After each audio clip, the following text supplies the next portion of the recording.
Assalamualaikum dan salam sejahtera. Nama saya Muhammad Sadiq bin Muhammad Salihuddin. Saya akan membentangkan cara-cara menghasilkan kad jemputan dengan mudah menggunakan Adobe Photoshop CS2. Ni bagi melengkapkan pembentangan tugasan bagi kursus Bahasa Melayu dan Multimedia JIB 2006 semester 1 sesi 2021 dan 2022. Ini merupakan contoh kad jemputan kahwin yang kita boleh lihat mudah bagi pemula perisian Adobe Photoshop nak melakukan ataupun belajar melakukan um, kad jemputan apa sahaja. Jadi kad jemputan ini dia bezanya adalah info di dalamnya sahaja.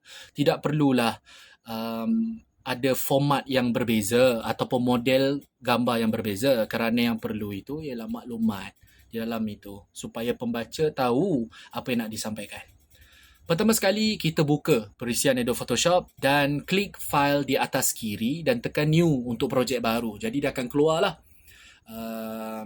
gambar ataupun gambar kosong supaya kita boleh sunting dari situ. Bila kita tekan new tu, dia akan pastikan kepada kita nak lebar macam mana, tinggi, panjang macam mana, resolusi apa. Jadi inilah yang paling sesuai saya cadangkan. Isi nama projek, kalau dalam konteks ini nama kahwin Adam dan Hawa. Lebar panjang itu saya pilih lebar 6 inci dan panjang 4 inci, resolusi 300. Biasanya orang guna 250 bagi gambar, tapi saya nakkan resolusi yang terbaik, jadi saya gunakan 300 pixels ataupun 300 inci. Mode warna, kita gunakan model warna RGB, ini yang paling biasa. Dan bila kita dah selesai, kita klik OK. Jadi dah nampaklah. Nampak ni macam kita kata macam gambar kosong ni kan. Jadi dari sinilah kita sunting. Kita letak gambar, kita letak corak, kita letak nama dan sebagainya. Dari sinilah. Jadi pertama sekali, bagi kad jemputan, kita letak maklumat yang perlu. Maklumat yang menjadi tujuan. Menyampaikan mesej kepada pembaca. Bukan sekadar corak saja. Kita tak naklah corak itu mengatasi maklumat. Jadi kita nak maklumat itu sendiri dulu. Jadi bagaimana kita nak tulis? Kita tekan simbol T di sebelah kiri. Ada arrow warna biru tu. Tu T dan kita boleh tulis. Dari situ kita boleh putarkan penulisan itu. Kita boleh besarkan, kecilkan dan sebagainya. Sekarang kita pilihlah jenis font yang sesuai. Font apa yang kita nak. Dan ada contoh di sebelah dia. Font yang macam mana kita rasa sesuai. Jadi mestilah font yang menjadi mudah untuk orang nak baca. Dan setiap benda yang kita sunting dalam gambar ni ada lapisan dia tertentu. Kalau kita nakkan gambar itu ataupun corak atau apa sahaja berada di hadapan latar belakang ataupun background, kita letakkan lapisan itu di atas. Dalam seperti mana dalam kotak ni ada layer satu, ada background. Jadi layer satu bermakna ia depan. Jadi kalau kita tulisan pun ada lapisannya. Jadi lapisan itu mesti diletakkan di atas supaya ia kelihatan. Dan sekarang ni saya dah letakkan maklumat yang perlu sahaja dalam kad jemputan kahwin. Jadi saya letak walimatul urus, saya letak lokasi, saya letak tarikh dan masa. Jadi taklah orang pening dengan apa info yang tak ada. Jadi orang tertanya-tanya kan. Jadi ini yang perlu diletakkan. Saya letak waste. Sebab apa? Sebab zaman sekarang ni, zaman teknologi, orang cari rumah pakai Waze sahaja. Jadi bila tekan Waze Dewan Taman Melati, orang dah jumpa satu benda. Jadi takkan jumpa tempat lain sebab itu saja yang ada. Jadi senanglah orang nak pergi ke destinasi tu. Masa, ni yang perlunya lah. Orang nak pastikan 1 Januari tu hari apa. Kan mungkin ada orang yang ada hal yang lain ataupun kerja dan sebagainya. Dan masa apa saja yang boleh datang. Jadi maklumat ini lengkap padat.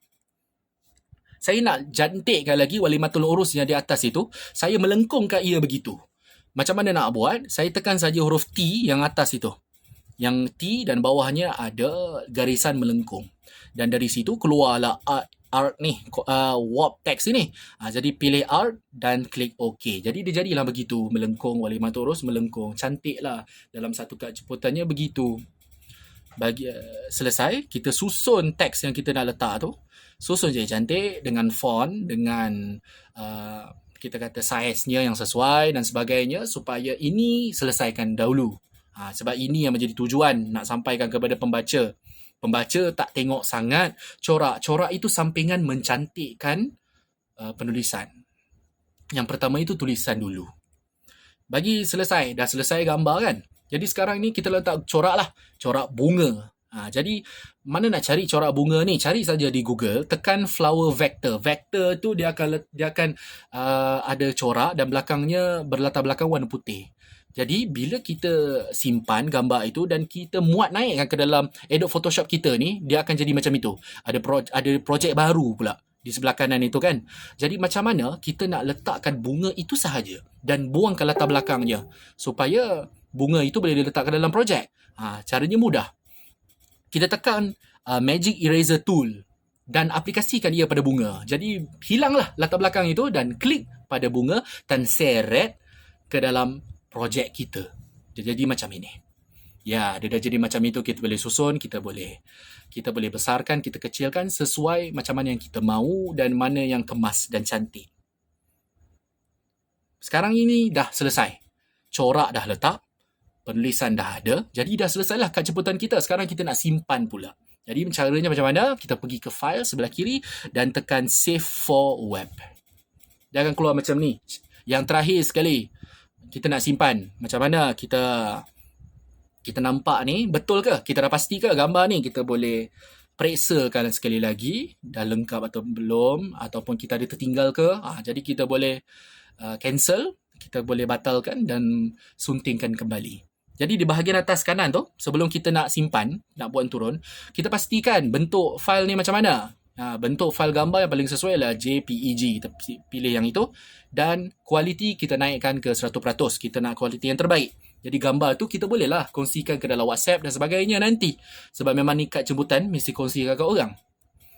Dan kesimpulannya, pastikan setiap gambar yang kita tampalkan ini mestilah tidak ada hak cipta. Macam flower vector tadi, tak bolehlah ada hak cipta. Biarlah corak bunga yang memang yang percuma, kan?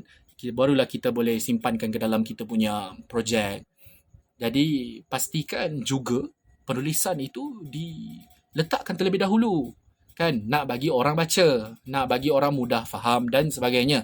Tak naklah penulisan ni dijadi samping pula. Sebenarnya yang berkesampingan itu ialah corak, kan?